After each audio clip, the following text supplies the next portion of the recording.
दोस्तों टीआरएस हिंदी का highlight channel TRS clips Hindi में आपका स्वागत है। सीखिए, एंजॉय कीजिए। मेरे काफी सारे सवाल है जो मैं आपसे पूछना चाहता था। पहले ये कहना चाहता हूँ कि जिंदगी भर मैंने हनुमान चालीसा का जाप किया है। जिंदगी भर, बचपन से। पर पहली बार मैंने बजरंग बाण के बारे में आपके वीडियो से जाना। पता भी नहीं था कि ऐसी चीज होती है। जिस दिन मैंने बजरंग बाण के बारे में जाना, उसके एक हफ्ते बाद मेरी एक बहुत गंदी शोल्डर इंजरी हो गई रैंडमली। मतलब कुछ मैं गिरा नहीं, कुछ एक्सीडेंट नहीं हुआ, पर शोल्डर पूरी तरह से इन्फ्लेम हो गई, टेंडनाइटिस हुआ। जब मैं फिजियो के पास गया, फिजियो ने कहा कि ये ओवर टाइम हुआ है, क्योंकि मतलब 16 साल की उम्र में मेरी सर्जरीज हो गई थी शोल्डर पर, तो परमानेंटली वीक जॉइंट है मेरी बॉडी की। तो ओवर टाइम वो इंजरी अक्यूमुलेट होके अब इंजरी बन चुकी है और बहुत ज्यादा दर्द में था। फिर आपका वीडियो याद आया जहां आपने कहा कि हमेशा बजरंग बाण का जाप नहीं करना चाहिए, पर अगर आपको बजरंग बली की जरूरत है अपनी लाइफ में, तब बजरंग बाण सुनिए, उसका जाप कीजिए, क्योंकि इस गाने में, इस मंत्र में तांत्रिक स्टैंजास भी है, तांत्रिक शब्द भी है। हाँ, कुछ कुछ ऐसे वर्ड्स हैं जो जिसका अगर आप प्रोनाउंस करेंगे जिसको, तो वो आपको पावर देता है, बीज मंत्र की तरह है। लेकिन वो बीज मंत्र नहीं है। जैसे शब्द योग की मैंने बात करी, एक वर्ड होता है जो एनर्जी दे सकता है, तो उस प्रकार के वर्ड्स। जी, जिन लोगों ने आपका वो वाला बजरंग बाण का वीडियो नहीं देखा है, और आई फील कि बहुत सारे लोगों ने आपका वो वीडियो देखा है, हाँ, स्पेशली जो लोग ये पॉडकास्ट सुन रहे हैं, हाँ, पर जो लोग पहली बार आपसे मिल रहे हैं इंटरनेट के थ्रू, बजरंग बाण के बारे में बताइए। बजरंग बाण, देखो, तुलसीदास जी ने सिर्फ हनुमान चालीसा की रचना नहीं की थी, बजरंग बाण की भी रचना की थी, हनुमान बहुक की भी रचना की थी। इंजरीज के लिए हनुमान बहुक तो बड़ा ही महत्वपूर्ण है। किसके लिए? इंजरीज अगर आपके जीवन में कोई है, कोई रोग है, कोई डिजीज है जिसको आपको क्योर करना है, the last option Hanuman Bahuk. Tulsidas ji जब बहुत पीड़ा से गुजर रहे थे, तब उन्होंने हनुमान बहुक की रचना की थी और उनकी पूरी बॉडी हील हो गई थी। वो उनके लास्ट स्टेज की बात है लाइफ की। तो हनुमान बहुक लंबा है, छोटा नहीं है, हनुमान चालीसा जैसा। उसको पढ़ेंगे तो उसमें तुलसीदास जी ने अपने पेन का वर्णन किया है और कैसे वो पेन हील हुआ, उसका एक्सपीरियंस का वर्णन किया है। और वो ही खुद एक कॉन्सिक्रेटेड बहुक बन गया। कॉन्सिक्रेटेड का मतलब सिंपल वे में कहे तो कोई भी ऐसी चीज़ जो किसी ने इस्तेमाल करी और उसकी वजह से वो पावरफुल हो गई, दैट्स अ कॉन्सिक्रेशन। अगर मैं अभी कोई मंत्र अपने अंदर से निकालता हूँ, किसी को देता हूं, तो वो मेरा कॉन्सिक्रेटेड मंत्र है।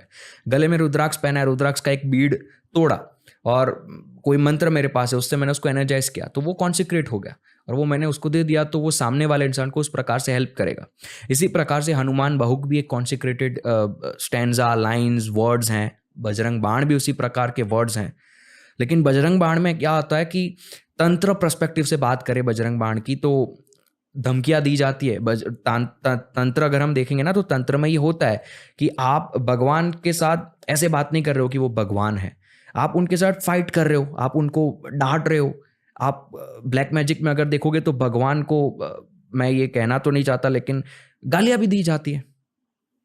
तो उसी प्रकार का हनुमान बजरंग बाण है, जिसमें भगवान श्री राम की उन्हें कसम दी जाती है कि आपको उनकी कसम है, आप आइए और मेरी मदद कीजिए।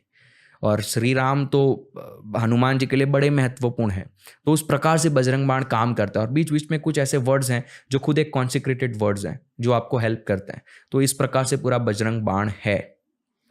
मुझे बहुत ज्यादा ताकत मिली है बजरंग बाण से, बहुत मिलती है। मुझे दुख इस बात से महसूस होता है कि मैं हर दिन नहीं सुन सकता बजरंग बाण। बिल्कुल, और सुनना भी नहीं चाहिए। नहीं, मैं तो ये कहता हूँ हनुमान चालीसा भी लोग करते हैं रोज, दैट्स गुड। लेकिन हनुमान चालीसा, आप देखिए हनुमान जी को क्या कहा जाता है, वज्र। वज्र यानी कि हार्ड। हनुमान जी को हार्ड बताया जाता है।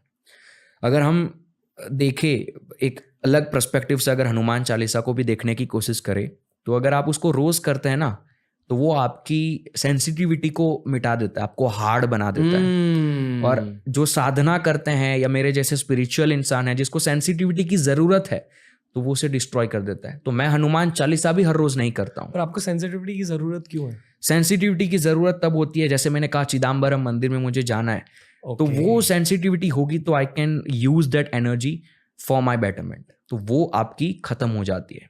लेकिन हाँ, अगर आप एक नॉर्मल है तो हनुमान चालीसा जैसा इस दुनिया में कुछ नहीं है। इस दुनिया में कुछ नहीं है, कुछ नहीं है। महामृत्युंजय मंत्र भी नहीं।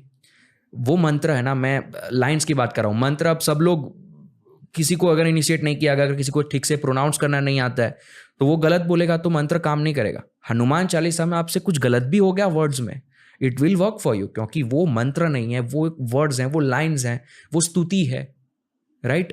तो इस प्रकार से हनुमान चालीसा सभी के लिए, एवरीवन, जो भी इस दुनिया में, no religion, no caste, nothing, सबके लिए काम करेगी।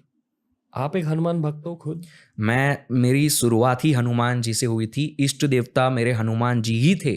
जब तक मैंने अपने आप को जाना नहीं, समझा नहीं, तो हनुमान जी ही, मैं हनुमान जी को ही मानता था, हनुमान जी की ही सब भक्ति की है मैंने आज तक। जैसे रामाकृष्ण ने माँ काली की थी, वो खाना खिलाते थे, सुलाते थे माँ काली को, प्यार की बातें करते थे। उसी प्रकार से मैं भी, जब मैंने बात की 13, 14, 15 ईयर्स की, तो हनुमान जी के साथ मेरा वही रिलेशन था। लेकिन जब मैं आगे बढ़ा, स्पिरिचुअलिटी को देखा, साधना को देखा, तब मुझे पता चला कि no, now I have to put Hanuman ji aside. देखो, भक्ति जब आप करते हो ना, तो वो लिबरेशन में एक बैरियर बन जाता है। ये हार्श है, लोग नहीं, मैं बहुत सारी मैंने वीडियोस बनाई भी थी पहले, लेकिन लोगों को नहीं मानना है, नहीं सुनना है, तो मैंने वैसा बताना ही बंद कर दिया। लेकिन ये लिबरेट नहीं। अब देखिए, रामाकृष्ण की बात है तो माँ काली, तो उनके जो गुरु थे तोतापुरी, उनके गुरु थे रामाकृष्ण के तोतापुरी, तो वो यही कहते थे रामाकृष्ण को कि जो माँ काली है, तुम आंखें बंद करते हो तो तुम्हें माँ काली दिखती है, तो तुम अल्टीमेट कॉन्शियसनेस को फील नहीं कर पाते, क्योंकि आंखें बंद करके अगर कुछ आपको दिख रहा है तो वो आपके माइंड की वजह से दिख रहा है, that's your imagination. But meditation का मतलब है कि नो माइंड। तो उनके गुरु ने उनसे कहा कि जब तुम्हें अगली बार आंखें बंद करके माँ काली दिखे तो चाकू उठा के माँ काली को काट देना। तो रामाकृष्ण जी कहते हैं कि चाकू कहाँ से लेकर आऊं?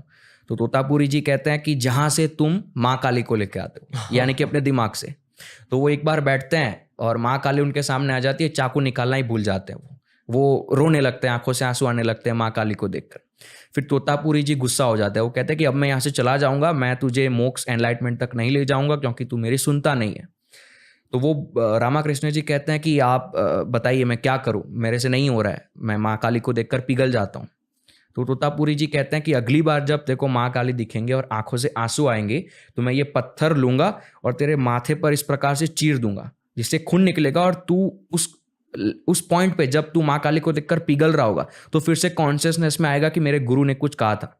तो उस समय जब मैं तेरे दिमाग पर, तेरे माथे पर एक चीरा लगाऊं ना, तो अपने इमेजिनेशन में चाकू उठा के माँ काली को काट देना। और उस समय रामाकृष्ण जी ने ये फील किया था कि माँ Kali was a barrier for ultimate liberation. तो भक्ति में भी ऐसा ही होता है कि भगवान भक्ति भाव के तौर पे आप देख रहे हैं, बढ़िया है, लेकिन एक टाइम आएगा जब लोग ये कहते हैं आंखें बंद करके मैं बैठता हूँ, हनुमान जी के दर्शन हो गए, भगवान के दर्शन हो गए। भगवान को आपने तब जाना जब आप इस धरती पर आए।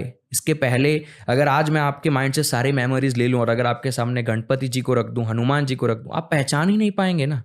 वो आपने तब जाना जब आप इस धरती पर आए, आपने देखा, आपने लोगों से सुना। और जब आप ध्यान करो और आपके अंदर वही चीज आ रही है, उसका मतलब आपका माइंड ये चीज दे रहा है, क्योंकि वो आपके माइंड में है। बट इसका मेडिटेशन का मतलब आपका माइंड ही बंद हो जाए, तो वो एक बैरियर बन गया। तो हमें भक्ति भाव के भी बियॉन्ड जाने की जरूरत है। बहुत सारी चीजें हैं जो भक्ति भाव के बियॉन्ड जाकर हम समझ सकते हैं, लेकिन आज यूथ नहीं समझना चाहता, सेंटिमेंट्स होते हैं, तो it's hard to explain everyone. दोस्तों, TRS क्लिप्स हिंदी को अगर सपोर्ट करना है तो ऐसे वीडियोस दोस्तों के साथ शेयर कीजिए, सब्सक्राइब कीजिए चैनल को। TRS हिंदी बहुत जल्द लौट के आएगा।